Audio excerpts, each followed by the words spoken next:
Okay, dear students, welcome back to SP Economics videos for learners. Okay, dear students, here one most important question and concept for second PUC students. So here we have that optimal choice of the consumer. Optimal choice of the consumer. So this is a very important concept for second PU students and for higher education and for GK also. So optimal choice of the consumer, this concept is specially based on two another important concepts. So one is IC curves and other is budget line. So the optimal choice of the consumer here, when we are going to represent that diagrammatic presentation of the optimal choice of the consumer, so on that term we are using IC curves and also budget line. So IC curves, what it represents? So IC curves represents consumer choose the level of satisfaction that he is looking for. So ICs. So here we have that optimal choice of the consumer graphical representation.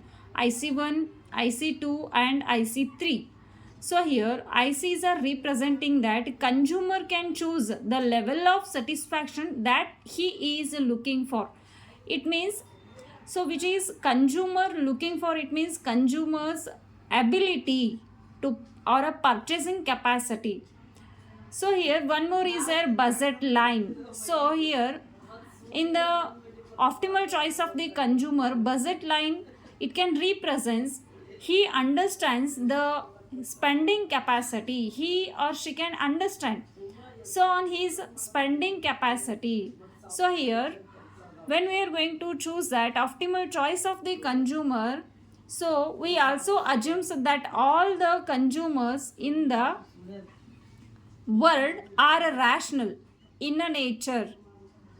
Rational consumers, it means who knows what is good for them and they take their decisions based on facts and figures. There is no involvement of emotions. So in that case, if consumers has to purchase a set of goods and services with his money or income, so in the optimal choice of the consumer, so consumer can purchase based on that facts and figures without involvement of emotions. So consumers are rational. So when consumers are purchasing a goods and services without involvement of any emotions, so it means they are only purchasing based on that facts and figures. So consumer can take a decisions, so which is better for him, which is best for him, yes, like that. And next is there which provides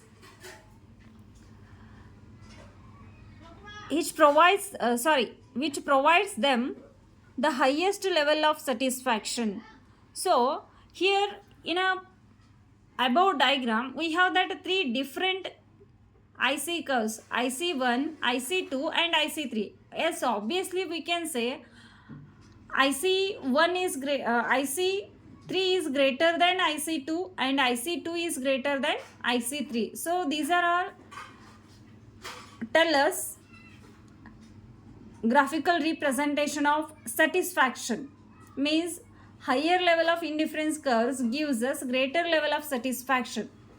So obviously we can say IC3 curves gives us greater level of satisfaction for consumers, but thing is what, our rational consumer also searching for which one is suitable for he or which one is suitable for them. So a consumer purchasing capacity is based on that consumer's budget. So that's why here you using that budget line, budget curve. So yes, obviously consumer can offer IC2. So IC2 curve is represent. So consumer can offer because that IC2 is it's equal to consumer's money or a income, consumer's budget. So here which provides them the higher level of satisfaction, rational consumer definitely preferred for the IC3, but it is construct because the consumer money or income is limited. So the rational consumer will be preferred IC2 curves because that IC2 will provide maximum or optimum level of satisfaction of the consumer. So here we have that optimal choice of the consumer. This is very important concept for second PUC students, and 100% definitely there is good chance to ask in your exam for 4 or 6 marks. So previous year according to new circular, so before that this is only for 4 marks 100% question, but from previous years question paper according to new circular, so optimal choice of the consumer is for 6 marks question. So be prepared. Thank you, and do subscribe the channel.